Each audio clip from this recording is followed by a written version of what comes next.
Hey, what's up, Nexus crew? Today we're taking a dive into the secret world of government-sanctioned psychic spies, particularly the CIA's involvement and the use of them over a period of at least a couple decades. With a budget of up to $25 million a year being spent on pursuing research on psychic and remote viewing abilities in that time, it seems to be something that these government agencies had and maybe still have a particular interest in. So let's take a look into why. First though, don't forget to hit that little red subscribe button down there if you haven't already, and smash that thumbs up for me too. Your interactions make all the difference. Now let's get into it. During the tense period of the Cold War, rumors flew that the Soviet Union was spending upwards of 60 million rubles a year on research involving psychic spying, and the United States government was taking no chances amid fear of any upper hand being gained by their Soviet adversaries. Their reaction was to establish in 1972 a research program through the Stanford Research Institute funded by the CIA known as SCANATE, short for Scan by Coordinates. It was run by Harold Puthoff, who had once worked as an NSA analyst, and Russell Targ, a physicist. Their goal was to test the effectiveness of psychic remote viewers at obtaining information from target areas deep inside the Soviet Union. In these experiments, psychics would be provided with geographic coordinates for places of interest and asked to describe what they physically saw there.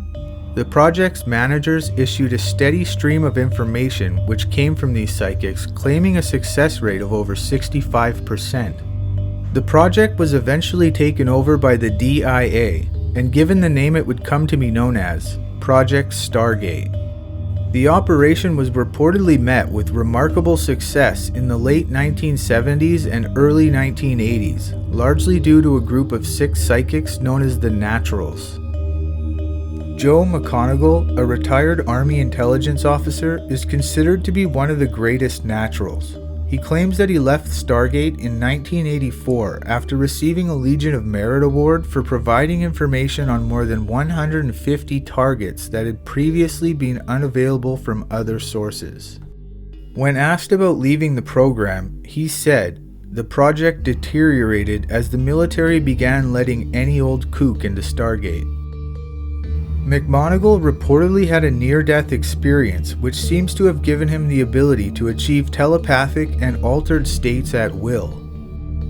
One of the most bizarre experiments that McMoneagle was involved in was his 1984 trip to Mars. During the experiment, McMoneagle was presented with a sealed envelope containing the information "the planet Mars," with the time of interest being 1 million years BC. McMoneagle, without knowing the contents of this envelope, reported seeing very large, thin people wearing some kind of strange clothes, obelisks, and pyramids. Afterward, when he learned what the envelope contained, McMoneagle believed that he genuinely did travel back in time to Mars. One of the program's most notable hits came in 1979. The National Security Council wanted help in seeing inside an unidentified industrial building near the Arctic Circle in Russia. McMoneagle began imagining himself drifting down into the building and had an overwhelming sense that he could see a submarine, a really big one, with twin hulls. He made detailed drawings of the giant sub for the NSC. Only later, McMoneagle wrote in his 2002 memoir, did U.S. satellite photographs confirm the existence at the Soviet secret Severodvinsk shipyard of a massive double-hulled Typhoon submarine, which constituted a new threat to American national security. Project Stargate's crowning achievement came when remote viewers were able to describe an incredible amount of detail of the Soviet Union's construction of a secret missile base, which were not seen by U-2 flyovers or orbiting spy satellites. These remote viewers were able to draw highly accurate sketches of a large crane, which was constructed on railroad tracks, as well as a large metallic dome structure. The drawings were later substantiated by U-2 plane flyovers and integrated human intelligence on the ground. Though with these reported successes comes a slew of flops. Whether this is due to the previously alluded to deterioration of the project, as McNamara stated, is unclear. But these glaring failures may have had a part in the eventual decommissioning of the project. In 1979, students supporting the Iranian Revolution had stormed the U.S. Embassy in Tehran, holding 52 Americans captive. It was the longest hostage situation in recorded history, lasting a total of 444 days. But for the CIA, it was a chance to put its psychic research to the test. Documents show that the agency ran hundreds of remote viewing sessions in an attempt to gather information about the hostages, their captors, and possible escape routes. One of the victims they tried to monitor was a man called Bruce German, who had worked in the U.S. Embassy. After many failed attempts, one of them finally exclaimed, "He's standing barefooted in the far left corner. I think I finally got him." He continued by claiming that nobody else was near him and that he was settled in and reading a lot. In reality, the embassy worker was being woken up in the middle of the night, stripped and blindfolded for a mock execution. The psychics, of course, were no help. A couple years after this, when a highly decorated U.S. officer, Brigadier General James L. Dozier, was kidnapped by Italy's communists' Red Brigades, the psychics sprang into action once again, and what they relayed was passed on as legitimate evidence to investigators. Within days, a data package based on their visions was sent to the Italian police without mentioning the source of the information. Dutifully, the Italians launched a huge search operation in Verona, but found nothing. Undeterred, more information was sent a few days later. This time it seemed to indicate that Dozier was in a small nearby farming town called Este, so the Italian police went in with full force. The Italians reacted to this specific data with over 100 search personnel supported by helicopters. By coincidence, one of the houses in Este seemed to almost match the psychic's predictions, so the police raided it, only to find an entire innocent family and no signs of Dozier. He was eventually found using traditional detective work, leading one American official to write an angry note about the psychics, exclaiming, "Not one of the data packages was useful in finding and freeing Dozier." He said the reports drained our resources, embarrassed us with the Italians, and confused crisis management.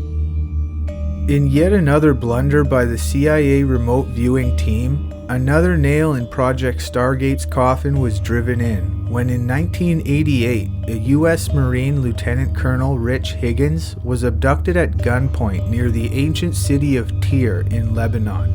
The very next day, a command was sent through the CIA's team of psychic spies.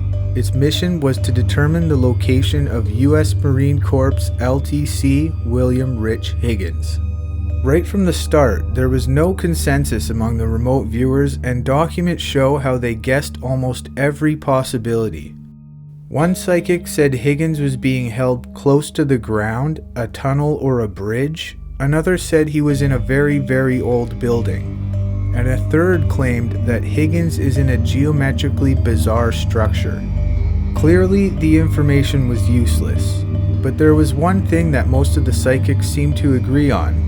Rich Higgins would be fine. He will not be hurt, one said. Another added that he could be released quite soon.